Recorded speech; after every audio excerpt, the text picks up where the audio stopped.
But I do ask the Board of Commissioners, what would happen if the city is approved in terms of the county kinds of expenses?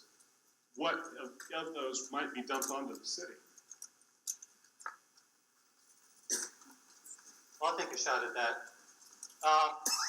So one thing I think maybe that our county attorney can address is that there was a state law change in 2015 that basically changed the rules for the establishment of new cities, and I think that might relate a little bit to your comment.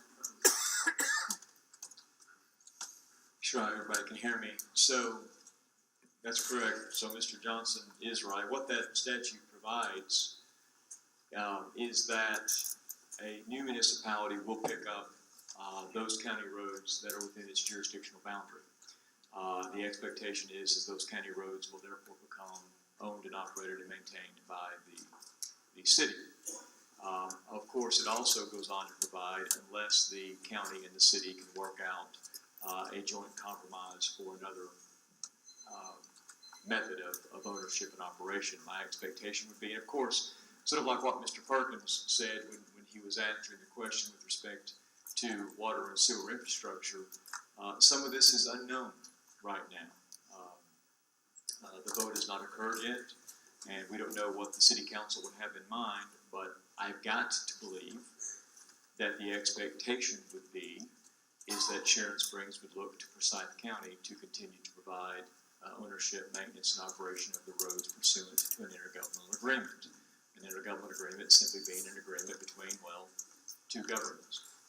I also think, given that the advertisement, if you will, is that this city would not be a city light, but would be a city light in practice. Hope everybody understands the distinction I'm making there. It's the distinction between having a city light written into your charter and simply functioning as a city light, which I think is what has been indicated will occur.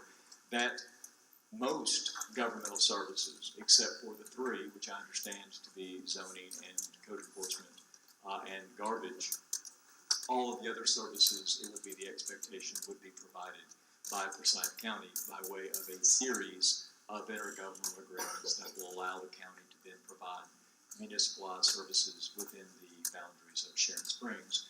And I believe the expectation would be that there would be some sort of a compensation from the city to the county to pay for those services. That is my expectation. And if I could just add briefly, so you heard earlier a comment about the Georgia State study indicated there's really a range of cost or net impact to the county, and the low number was $3.1 million. Under that scenario, would assume that the county would continue to provide transportation in the city of Sharon Springs. The city of Sharon Springs would compensate the county based on a revenue that the city would start receiving, but that same revenue is currently used by the county to pay for maintenance of roads. So that's why there's a couple different numbers that showed up in that Georgia State report that we provided back. But the most significant issue that's out there is that new law that came after the Carl Vinson study was conducted, which essentially says that there would have to be agreement between the new city and the county over the county continuing to provide the services. Otherwise, the city of Sharon Springs would add that fourth service as an obligation of that city government. Okay.